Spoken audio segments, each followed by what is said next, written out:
Hello, welcome back. Today we're going to look at some SCSI weirdness. This machine is a post-apocalyptic nightmare and it's really badly beaten up. It's actually originally a server machine. Well, this wasn't. This was a just ordinary desktop case, but the actual motherboard in there was a server motherboard. Weirdly with an AGP graphics card connection, but in a 2U rack mount. So it's a bit odd. You could never use it. But it's a server, so you know, whatever.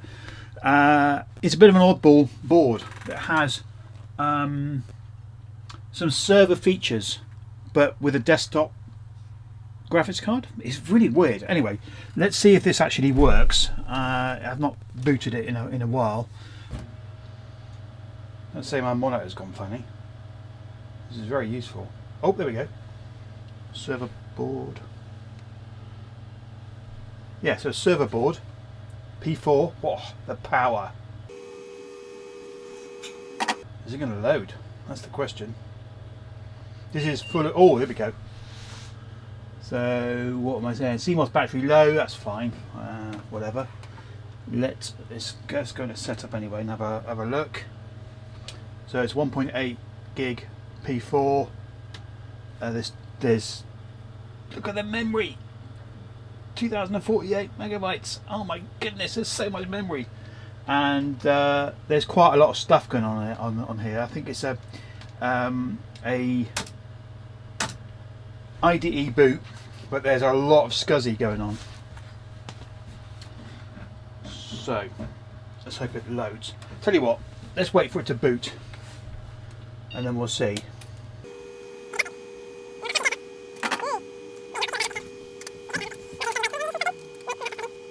Oh, hang on, starting Windows. Hey, it's running Windows Server. Windows 2000, my goodness, here we go. Right. I need to get the case off the side. Oh, God. It's always very difficult to get off this machine. Excuse me.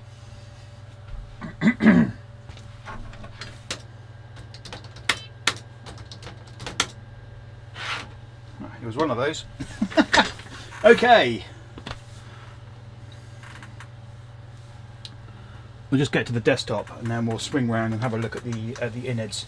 It looks like most of it is actually unplugged. So this is the cable nightmare. Is this Frankenstein machine? So it's based around an Adaptec SCSI controller, PCI SCSI controller, and there's a SCSI hard drive there, a SCSI CD-ROM, another CD-ROM there. That's not plugged in, but that SCSI cable is actually ribboned up to the a DAT drive, tape backup, and I think there's a SCSI conflict, which is why that is disabled. When you push the button, nothing happens.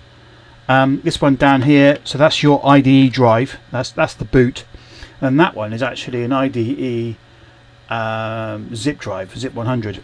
It's actually quite useful occasionally for bits and pieces. Anyway, the reason why I wanted to get this running, even though the SCSI doesn't seem to be working there, is on the back of the machine is a very useful SCSI connection. I'll show you that in a minute. And obviously this is the 50-way SCSI cable. I'm going to pull this out of here and disconnect it, or obviously switch it off first, and then I'll use that to hopefully boot a couple of SCSI drives. One's fairly ordinary, I think it's a Barracuda drive from years ago. The other one is not a Barracuda drive. I'll show you that in a minute. It's a bit of a beast. So yes, that's it for now. Let's just let's strip this down. Ambitiously, I tried to load a zip disk, and zip disks are one of the most unreliable things you can get on a PC. They're so bad. They're amazing when they work, but typically they just don't work. They just end up doing this sort of stuff, and they're complete junk. It's a real shame. It could have been a great format, but it ain't. Oh, now it's all gone really annoyed. Right, I'm going to shut this down. Oh, nice. Dumped it out unceremoniously. Right. Okay, so I messed about a bit with the cabling. There was a problem with the cable. I think maybe the card itself was dirty, so I cleaned all that. I've put the original Adaptec one on. Okay, let's go back a step. Beep. Okay, so I've got it working finally. So I actually removed that large card in the end. It did work. It was prompting me on the lower PCI slot. It was prompting me to load some drivers, so that was good. So there was something going on. It wasn't detected on the one above, but the lower slot is detected. So I restored the old card, the 2940, and I can see the SCSI. So here it is. So that is the 8.5 gig SCSI device. So if I do a quick copy, weirdly I've found I needed to find a large file, but I did find one. It's actually a memory dump that's just over 20 years old. It's sat on the drive. So yeah, 2 gig. So that should test it nicely. Working fine. That's really cool. You can hear it all whirring away. Well, I hope you can.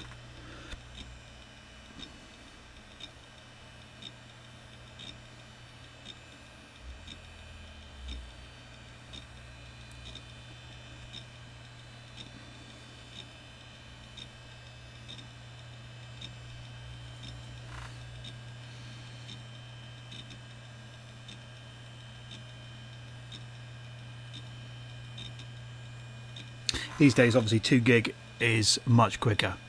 But this ain't bad, you know. This is old school stuff.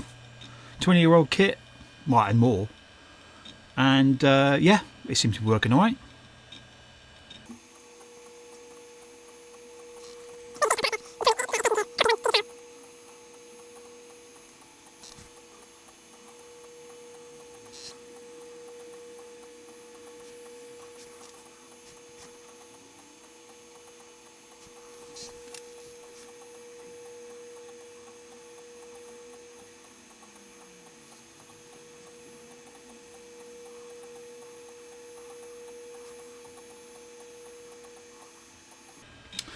There we go. Cool. All done.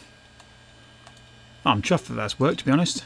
I was hoping it would, but this drive has not been used for, well, look at that, 20. Well, actually, that's a different drive. It must be 30 years, I guess, since that drive's been used. A long, long time ago. 30 years? 25 years. Let's say 25 years.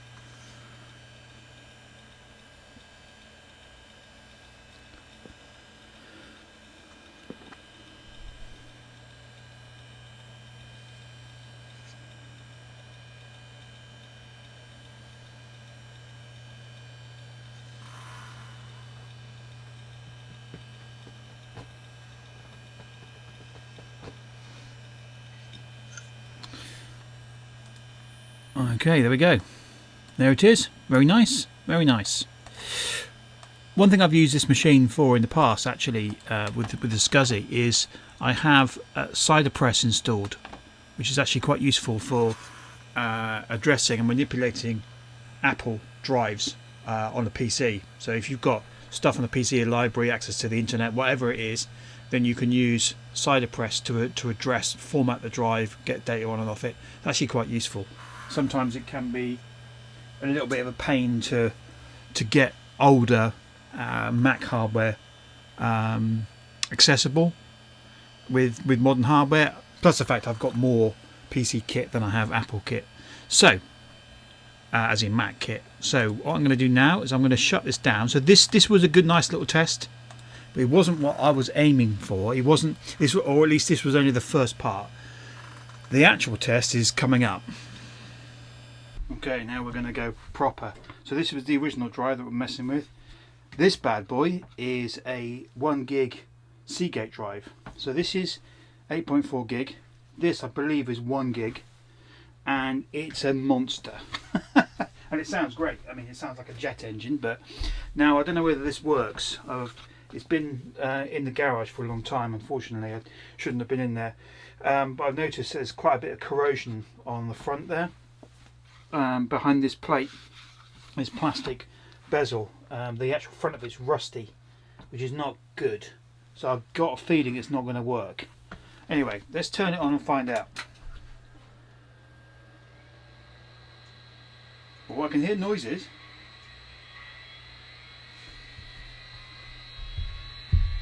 As it winds up, oh my god, wait, it's a big click. Okay, whoa, and the light's on as well. Weirdly, the light seems to be pushed in a bit recessed, but anyway, it came up.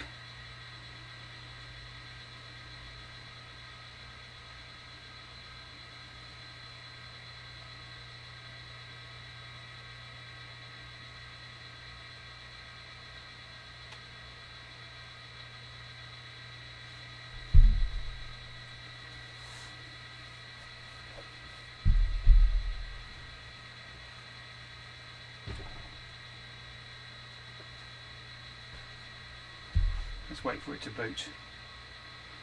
Windows is booting. So it's not stopped Windows booting, that's good.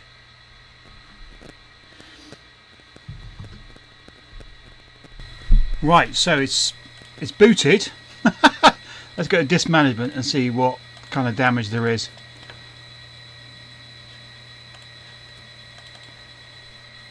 No, that's not detected anything. Okay, I'm not entirely surprised. I mean, that drive is ancient. It does seem to be making the right noises, and it did seem to be recognised to a degree. Let me see if I can rescan the discs. No, that's not working, unfortunately. That's a shame.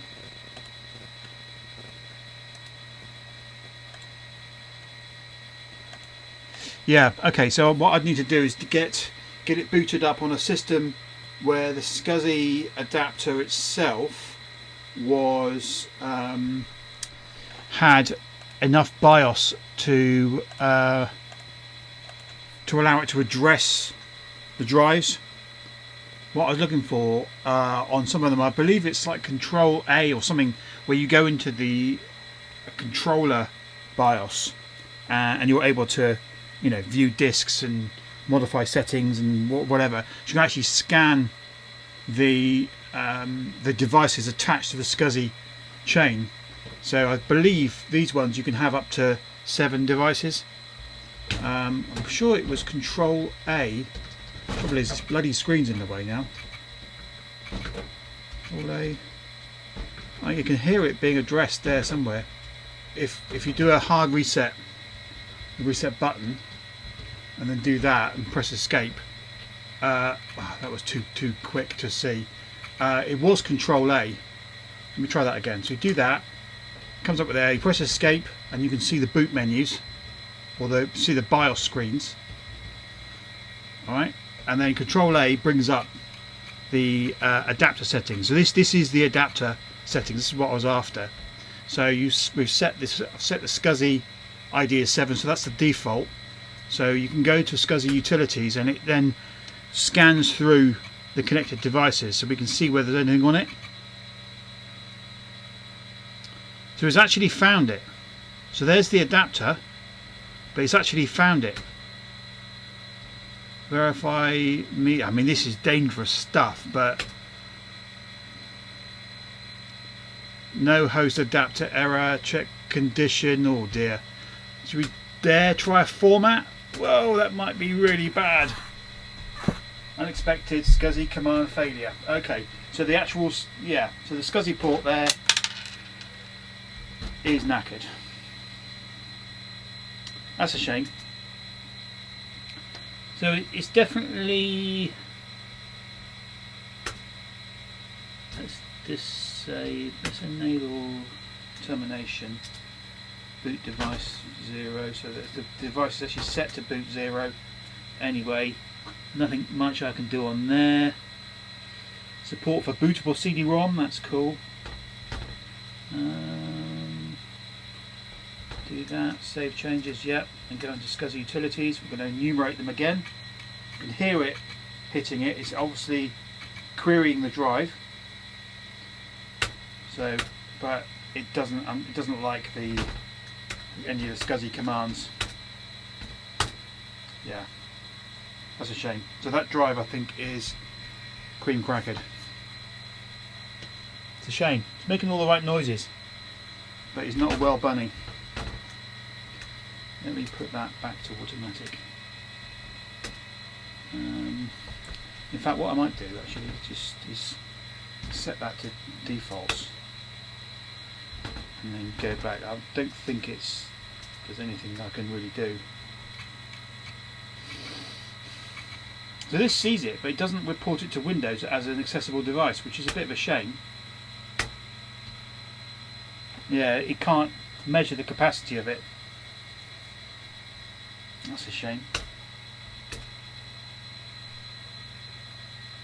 Yeah, okay, well, unfortunately, it's knackered. The big spinny whiny drive is kaput. That's a shame. Oh well. Last bit of SCSI weirdness. So I've got a Lacy drive here. It's a SCSI drive. Let me just show you the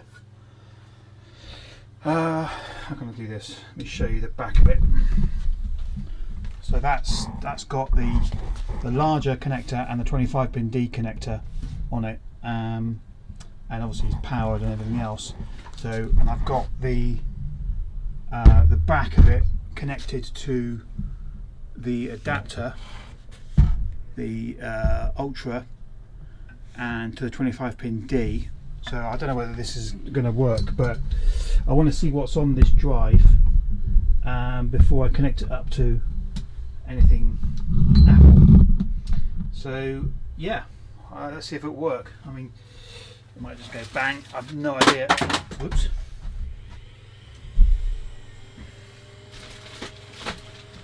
Oh yeah, the PC's on. I think the monitor might have gone off actually. Okay, well, it's starting up. It's making a horrible whining noise. I guess it works. I wonder. I'm hoping that if this was sold as an Apple device, so if it works, great. If not, well, hopefully the chassis will work. That's what I got it for. Really, these SCSI enclosures are actually quite pricey. You've got this for virtually nothing. And a condition unknown, so there you go. So that's just bitching about the oh, what's it doing that for? Yeah, I know, who cares about the BIOS? Right, okay, so let's boot it, and if you can see it as a drive, great. If it, even better if it's actually formatted as a I wonder if it will come up here. That's interesting. Oh, Quantum. I saw Quantum. Quantum 80 was that? No, 80 gig Quantum. Well, I know the internal drive isn't a Quantum drive. That might work then. Well, that'd be a right result if that actually works as well. Notice that the I think there's been some fiddling going on because that light isn't on. So the hard drive activity light isn't rigged up. Some of these SCSI enclosures come with millions of additional wires floating about to set the ID value, also take the activity indicator light off the disc and stuff like that. And let me show you what I mean. So I've got to find one that does it on there.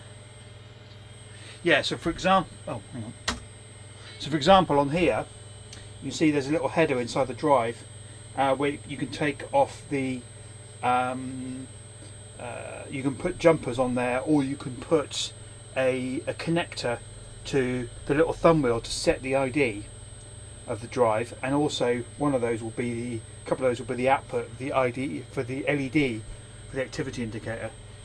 But I bet you that's not rigged up. What if it was?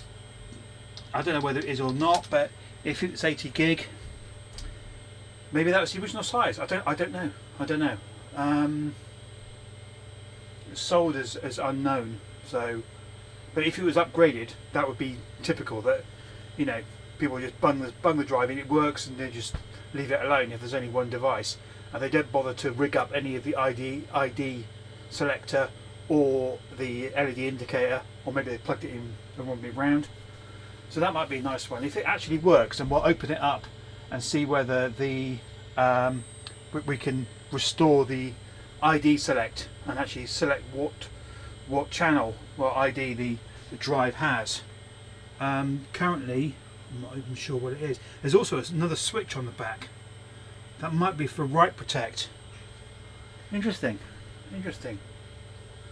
Okay, well that's something to something worth looking into. But for now, I want to see whether I can actually address the drive, or even see it. The SCSI adapter can see it, which is great. I'm surprised about that, but obviously the external 25-pin adapter works, which is kind of remarkable. So let's go into administrative tools, computer management. I mean, it might have been formatted PC, you never know. It was from a guy that was selling other Mac stuff. Drivers in the upgrade disk wizard.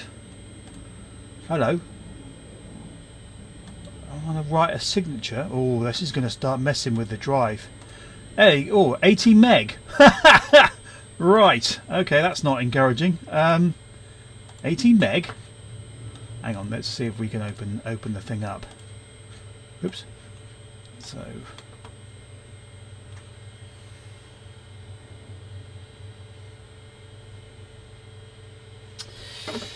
So that says select physical drive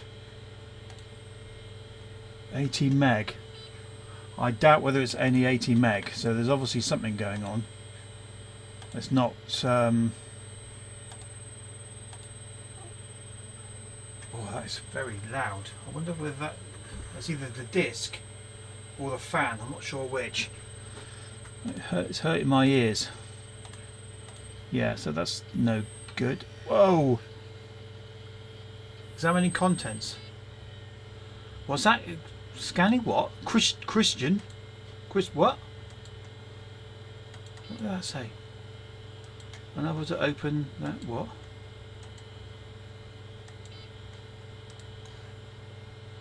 The volume changed then. Properties. Quantum LP80S. It's definitely a. Well, it's not 80 meg. I think. Pretty sure that is. Not. So let's go back into. Let's go back into Cider Press and see whether we can. It was mentioning something. Scanning a drive. No. I wonder. So the actual enclosure seems to be working. Well, that's something at least. I'm not sure I want to just zap the drive straight away. I think what I'll do, if I shut this down, and we'll open it up and take a look.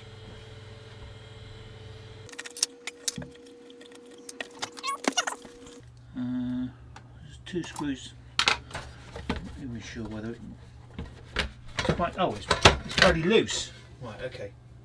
Ah, I see. That hooks over the front. Oh,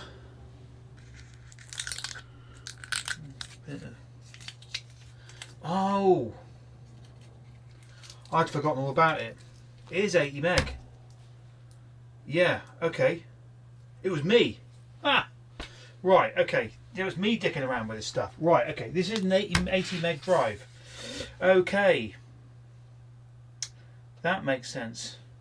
I thought I was going potty for a bit. Okay, fine. Right. Let me show you what's going on. Right, okay. Yeah, now it makes sense. Oh my goodness, right, okay. So this drive, eBay special. I got it for the enclosure. What's amazing is if you look here, it says here, property of Adobe Systems Europe. So this was an Adobe drive. There you go. I don't think this was original. So that, if I move that out of the way, there is a maybe it's come off. Maybe it's come off. That's interesting. I'm missing something. That's why. Right. So that is the connector for the activity that goes on there like that. And I don't know where the other wiring loom has gone. So that one, I think, there's a switch there, which I think is right protect. But I'm missing part of the wiring loom for that. So you see here, that's the switch where you can set the ID, right? And there's a plug on there, and that plug has a whole bunch of wires sticking out of it that go to somewhere on the drive. Where is it? There or somewhere, that define the ID of the disc. But I'm not sure where that's gone. That's annoying. But it is an 18 meg drive. I've totally forgotten about all that. Wow. Why did I change that? I'm not sure why I changed that. Okay, well, anyway, let's unchange that. I've got a... So I'm not sure whether this drive works. That's why I'm hesitant. What's cool about this is it has both styles of connector. So it's got the old style connector. Well, it's got the 25 pin and the larger 50 pin, which is good. But what I wanted to do was to use this one here, which is off a PowerPC unit. I'm pretty sure this one works. I don't know whether the other one works all right. I think it sounds a bit graunchy and a bit unwell.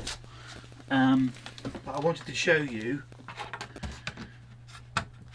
this working. So is that on? Yeah, that's on. So let's boot up again.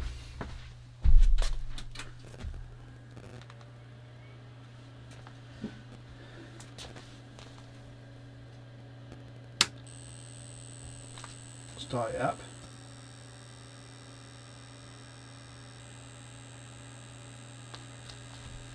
Right, so let's go into, go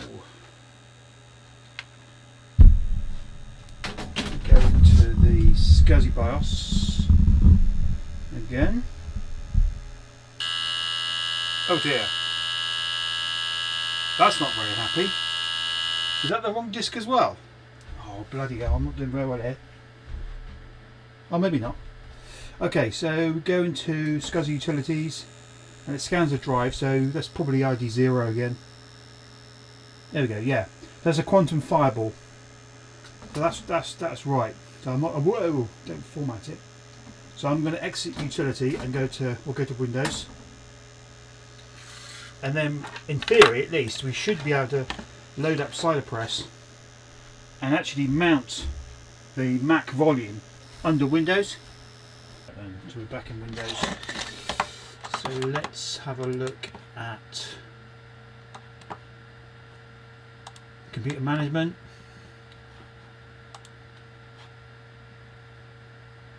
There shouldn't be anything mounted in there, but I'm not sure whether you'll be able to see the actual disk. Maybe, I can't remember to be honest.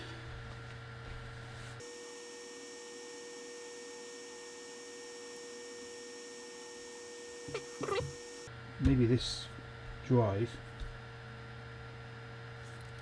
Actually, you know what? I can't feel that drive spinning. No,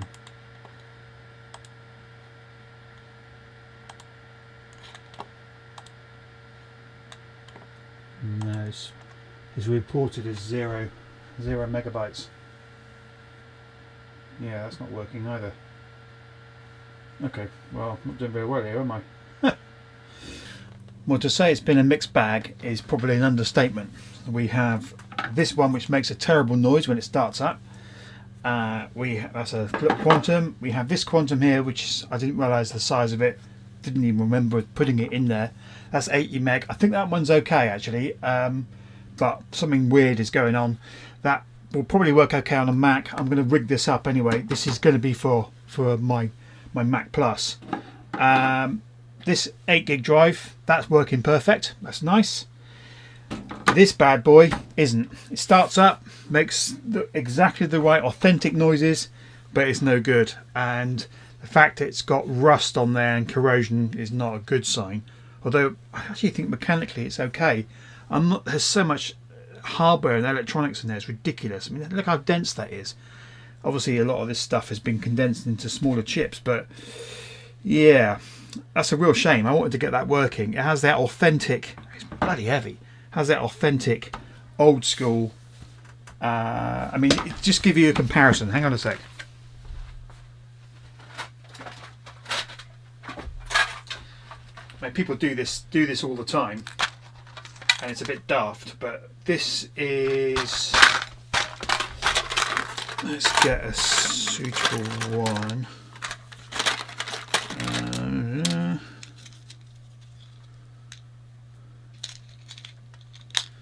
I'm not sure I can. There we go.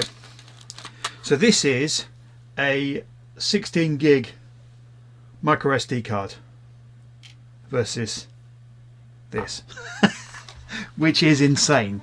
Not only is this ridiculously larger in terms of capacity, the transfer rate is massively better, and it's actually probably more reliable. I mean, these micro SD cards are not the most reliable things, to be fair, but on balance this is probably more reliable than this in terms of overall read write and the power usage. I mean, that's yeah, data density, or rest of it, people go on about that stuff, and that's important, you know, to know how much denser the data can be.